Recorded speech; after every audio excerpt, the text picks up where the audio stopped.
Baliho rusak, acara disabotase, kubu Anies mewek. Acara ini rupanya sudah mengalami entah bisa dikatakan apa gangguan, ya. Kita bisa katakan gangguan yang itu dilakukan secara serius.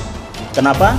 Satu, mereka membuat pengumuman flyer yang sama dengan yang kita keluarkan, seperti di belakang kita ini,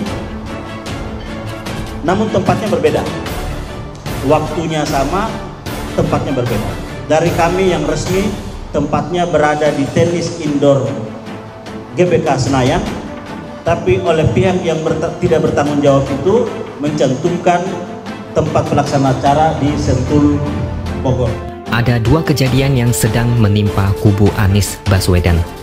Yang pertama adalah ada sekitar 20 baliho Anies yang ada di jalan menuju bandara di Kabupaten Jember, Jawa Timur ditemukan rusak. Dari yang rusak ringan sampai rusak berat. Ada yang disobek, bahkan ada yang jebol. Ya, kalau sudah begini, kalian pasti sudah tahu apa reaksi mereka. Mereka bilang ini adalah bentuk teror yang dilakukan oleh pecundang. Pelakunya sembunyi dari tanggung jawab. Anies diserang secara vulgar. Mereka bilang perusakan baliho itu sepertinya dilakukan secara sengaja karena terungkap 1 hari sesudah kunjungan Anies di beberapa daerah di Jember. Pertanyaan saya simpel saja, apakah jurus begini masih laku untuk menambah simpati kepada Anies? Sebelum saya komentar, ada dua kejadian yang sedang menimpa kubu Anies Baswedan. Yang pertama adalah ada sekitar 20 baliho Anies yang ada di jalan menuju bandara di Kabupaten Jember, Jawa Timur ditemukan rusak, dari yang rusak ringan sampai rusak berat. Ada yang disobek, bahkan ada yang jebol. Ya, kalau sudah begini, kalian pasti sudah tahu apa reaksi mereka. Mereka bilang ini adalah bentuk teror yang dilakukan oleh pecundang. Pelakunya sembunyi dari tanggung jawab. Anies diserang secara vulgar. Mereka bilang perusakan baliho itu seperti dilakukan secara sengaja karena terungkap 1 hari sesudah kunjungan Anies di beberapa daerah di Jember.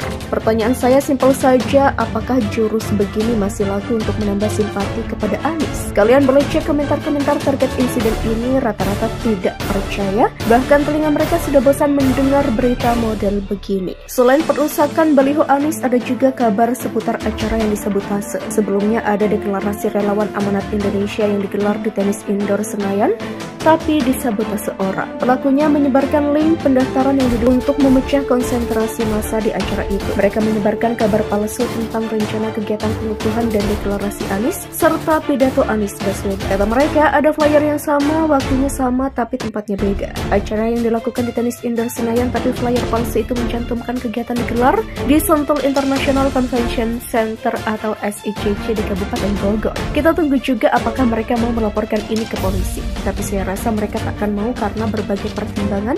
Endingnya ya pasti dibuat menggantung juga.